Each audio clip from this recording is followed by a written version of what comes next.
Good morning. Markets accelerating higher. And we talked about momentum the last few sessions and how increasing momentum like this is what happens before the end of a move. As momentum increases and it creates this void below, eventually what'll happen is profit taking comes in, and that's what's going to happen pretty soon. So whether today's the day or tomorrow, we shall see. Maybe into the end of the week, but as this starts to push higher, and obviously now that the Nasdaq, the rotation is becoming quite obvious, that the money is coming out of tech and into the junk, propelling the Dow and the Russell higher. As the laggards bring up the rear, historically, that's a warning sign in of itself. So we will see as it begins to reverse. So we'll look at what's gapping up here, where's the spiders go and the Dow. And we've been waiting and waiting and waiting for our internals to give us a signal.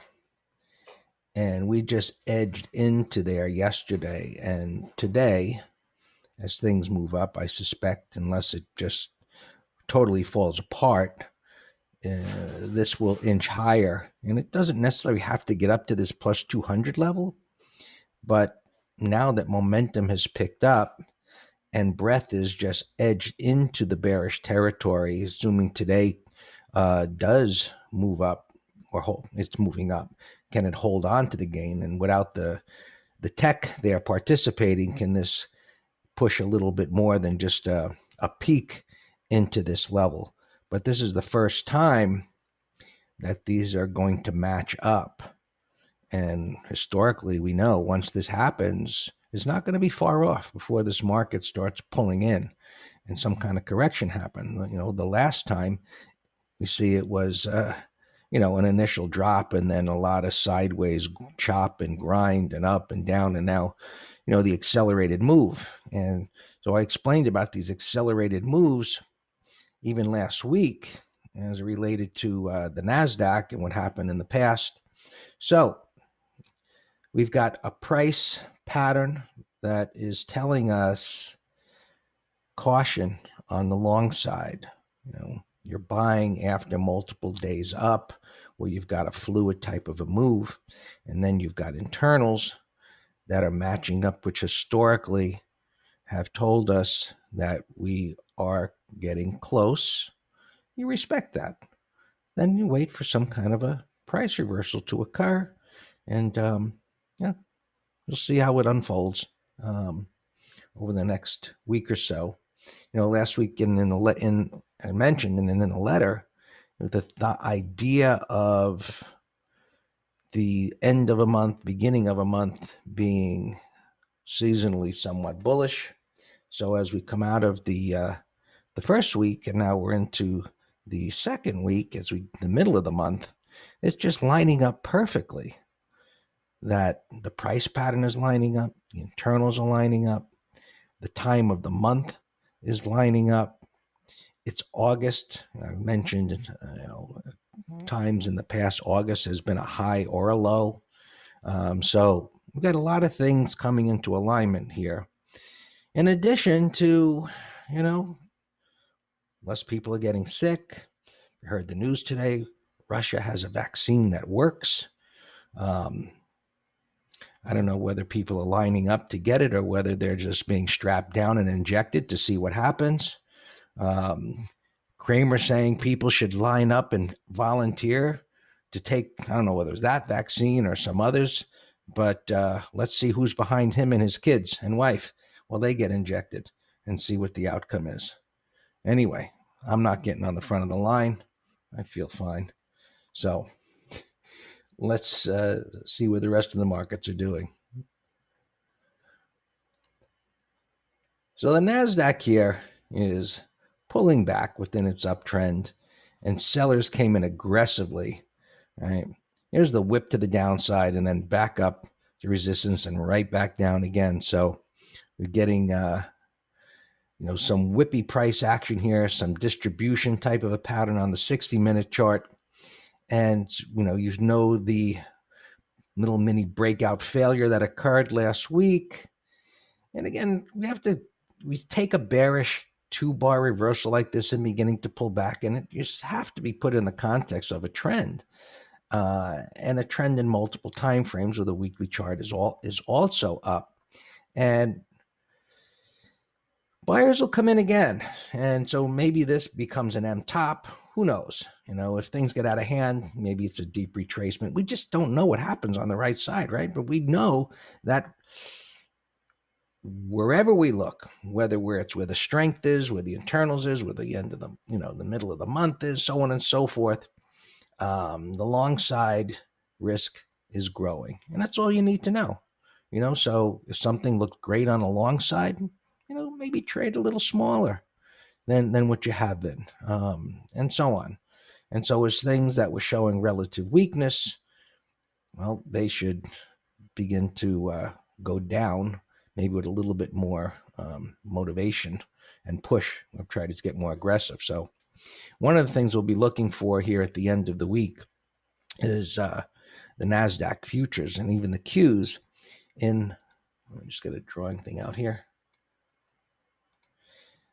So we've had this move, right? You got a correction bar there, and then another move where the momentum slowed down. So increased in momentum slowed. And now, assuming that this week does close red, and we'll see where it closes, whether it's just an inside bar or whether it actually possibly breaks and closes below the prior week's low, we will have a scenario where this uptrend, the momentum slowed down. Those have been here for a while. You know how we read it. We don't put squiggly lines here called indicators. We don't need that. Right? We can see slowing momentum just by looking at the distance between the highs. And when they're getting closer together, and then, as they're closer, and then we got to get a red bar, actually, within an uptrend, where we get a confirmation of the beginning of a turn. If you're looking at something down here, you'll see a bearish divergence. And if you don't, just adjust the settings on your indicator until you see it. So we have that going on. And so the S&Ps, right, are pushing up toward that all-time high up there. And they got within striking distance. You can see right over here, over there to the left. And it would be surprising not to see it poke above there. So you see there's been buyers on the dip, bottoming tail bar. And it's moving up here today. So a little backing off from, again, this little acceleration of the move toward the high. And again, I'd be surprised to see if it doesn't push above there just to, get that all-time high in the books. And the Dow. And surprised we haven't heard anybody mention this.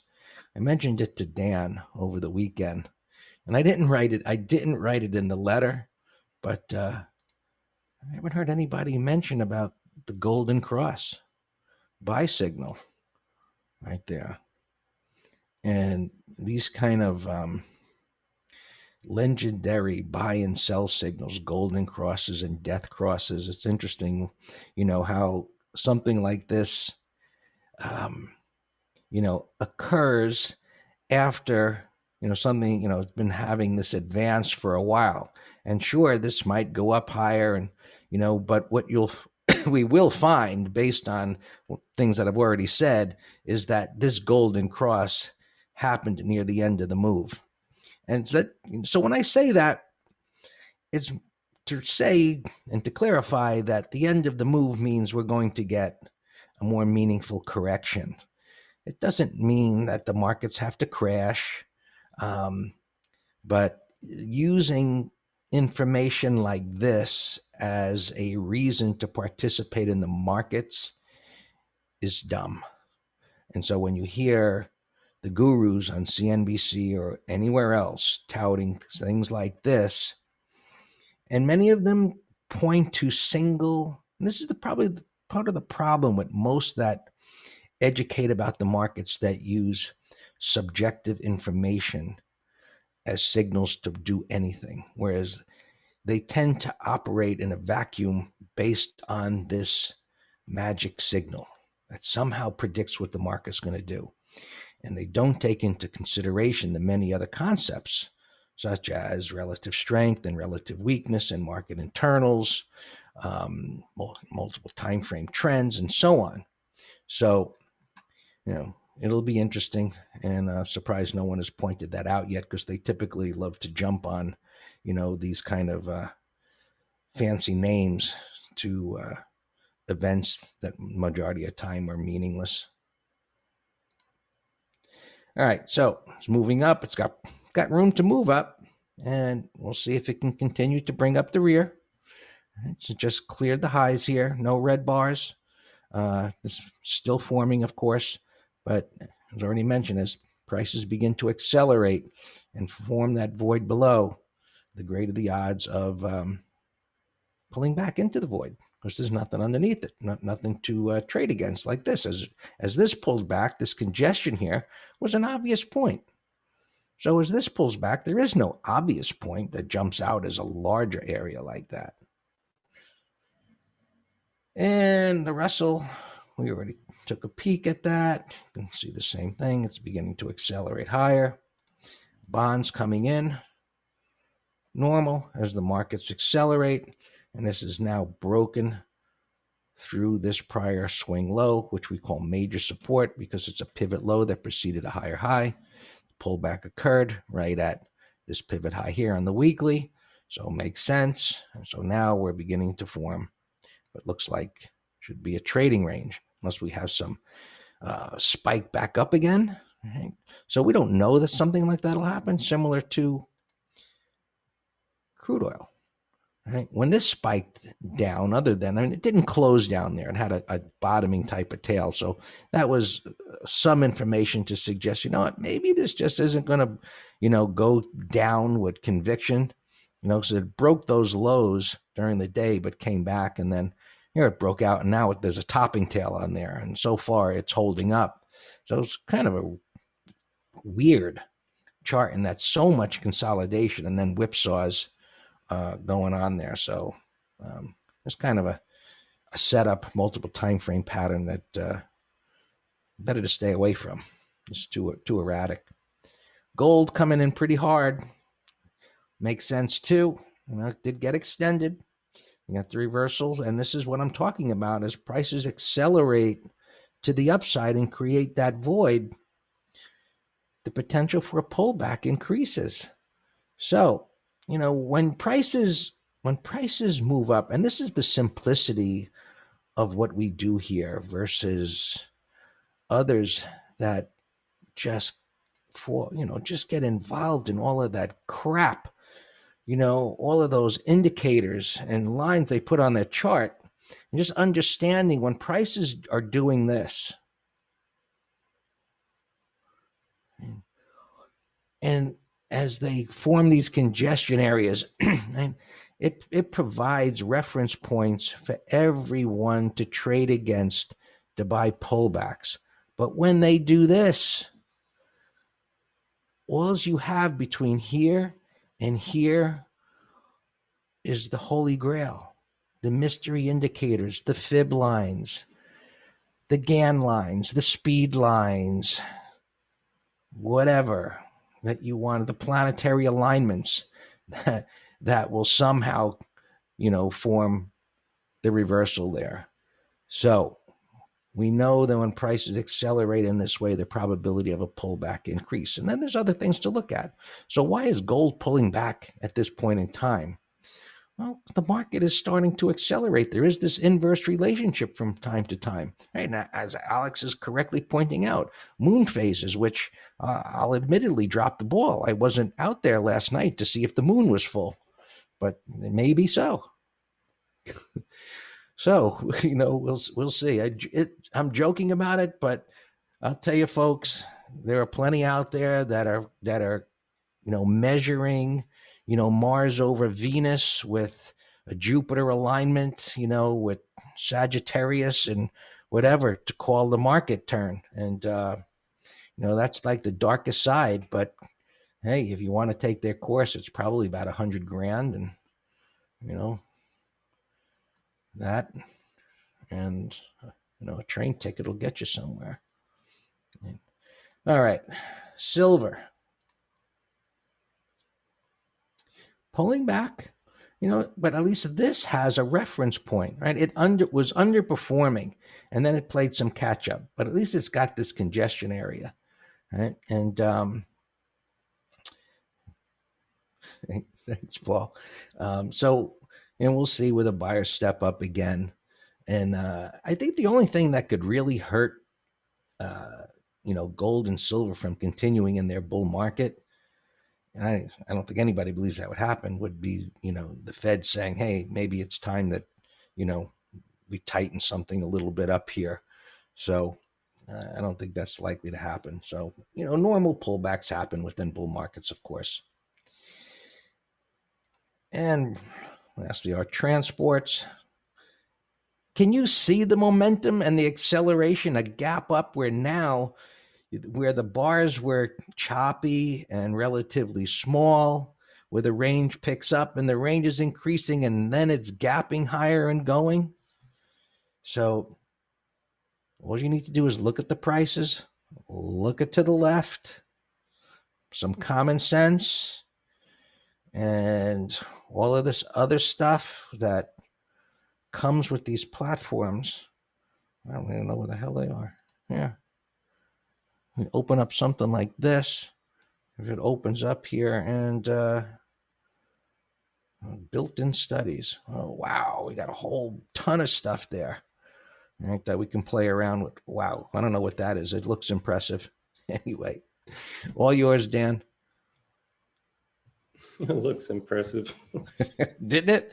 I mean, that's what you call a chart artist. All righty. So even though I've been, whining about this rally, fundamentally, I just don't understand it. Whatever. I'm not going to get on that soapbox again. We have 20 open longs in the advisory letter. We have 8 open positions in the weekly options trader, 7 of which are bullish. Overstock, we shorted a naked call yesterday, and so we're participating beautifully. It's and that's just a great testament, again, to I don't trade fundamentals. I mean, we trade bullish patterns, and we got 27 bullish open trades right now. So, and a number of them didn't even trigger yesterday. We nailed some of these garbage stocks again. We sold puts on RCL, UAL, airlines, DRI. And so I want to watch these on pullbacks now, hopefully with the overbought internals, to see if they'll set up as core longs. Play, the leisure sector, here's another one. I mean, the charts are saying you just got to hit the mouse and manage in between. And that's what we've been doing. Would I close a third of it? Depends if you're, no, I wouldn't. Why? I mean, well, back up. I'm short naked calls myself, and that's what I gave subscribers yesterday. So no, there's no reason why. There's no reason to. Yesterday was our perfect entry, and now we got a downtrend, relative weakness. Maybe let's see what they open up at, but I'm thinking 50% of max profit we might get today, and then I'll take half at 50%, with making that in one day. All right, let's continue here. A bunch of earnings and gappers. JCOM, tomorrow we're going to be talking about advanced candlesticks and bar by bar analysis. Look at this beautiful. Now, this is not a textbook W bottom, but it's a slowing momentum, new low, divergence with a beautiful bottoming tail, which was a red breakdown day, and then a little 1, 2, 3. That was a beautiful bottom fishing, intelligent entry right there. That was just beautiful. Now it's gapping up to 69 bucks. There's, for me, nothing to do with it now, but I just wanted to highlight MT Live as well as that beautiful setup at the dead low. Meso, I don't like the way it trades, and no pattern. Yeah, here was a double top in the gold stock, gold miner. Look at that. That's a M top with a new high plus. Here's your momentum move. So that's gapping down. That would have been a nice call spread on Friday. Zulu India, recent IPO, 40 bucks. No setup, but you know, I like the fact that they're new IPOs. We'll keep an eye on them. All right, this 109. All right, since this has already been a fluid sell-off, this could be a 30-minute high candidate. So we'll come back to that. Earnings on this, I don't see any volume. Not interested in that pattern. There's JCOM again. ACIA, no pattern. I don't like the way it trades. Hey, McGraw, I actually, you know what this chart reminds me of, McGraw? Is something you emailed me over the weekend called DIOD. And when you gave this to me, you're telling me how bullish it is. I'm just shaking my head. Like, McGraw, this is garbage. But because we're doing a bar by bar analysis tomorrow, I took a screenshot of this, and we're going to talk about, you know, I'm pointing to a bunch of individual bars, and that we'll talk about the messages of those bars. But the pattern is a big old slop to me. Time gapping up, no pattern. Hortia gapping up, but no pattern. I'm going to be very specific on what new trades I do today, particularly with the big gap up. I went out for a walk at 8:30 to 9, and I came back and I saw the NASDAQ, you know, down, and I had to take a double take at it. I'm like, what? How come the NASDAQ has turned red? I like RCO. Yeah, I liked it yesterday too. Remember, I remember I was in the morning. One of you were saying that they were in the middle of a conference call. And I remember saying, I think we just need to buy it right now as a core trade as it was moving up in the morning. You all heard me say it right here in the green room. All right, IAC had earnings, and they're the ones that also bought a 12% stake in MGM, which got those. So we had puts in Win and LVS, but I told you yesterday, Win also looks like a core trade. You know, gap breakout from this 4 levels of major support. You know, just eyeballing the weekly, target 100 bucks, but see, now the gap's messing me up again. I hate gaps when I'm trying to get on something. I love them when they're gapping in your favor, obviously. Tilray dog, marijuana, bearish gap. These pot stocks have tried so many times to get going. I see a print here in CTOS. This was on our long list yesterday too, yesterday morning. I don't know why I didn't give it. I think I didn't give it because the market was actually tanking in the morning. And this thing was holding like a champ.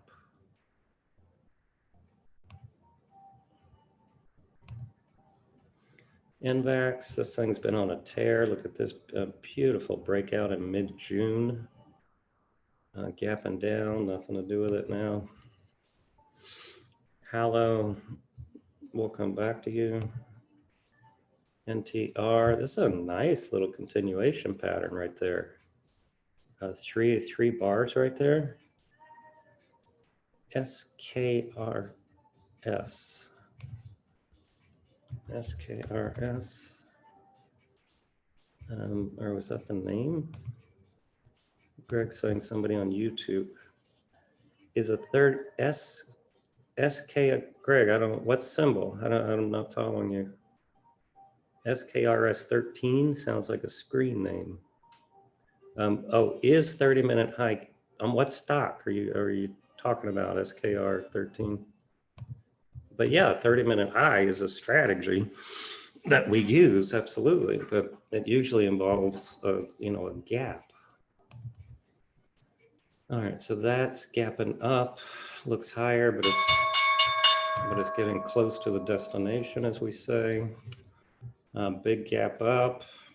You can watch a pullback if you want. Mesa. I think Mesa's an airline, right? This is IFF. It's a big mess unless you could sell a put spread. NLS, gap's too big. But if it weren't for earnings, remember I mentioned this buy setup, 50% into a WRB. It could have been a 2-day swing trade, but now the gap's too big for me. Hertz, I guess it's had earnings. It had earnings, but there was also an article in the journal today that's remember when we were laughing in the green room about Hertz selling new shares to the Robinhood people? It's like that's out of the closet now, that they were laughing about it. How stupid people were to be buying their junk, and they use that as an opportunity to sell to the idiots. And so the paper said that they sold $29 million worth of stock, although they were trying for 10 times that, and the SEC kiboshed them. I think that's funny. I see Microsoft falling here. So Qs are weak, as we know. Debbie Peb.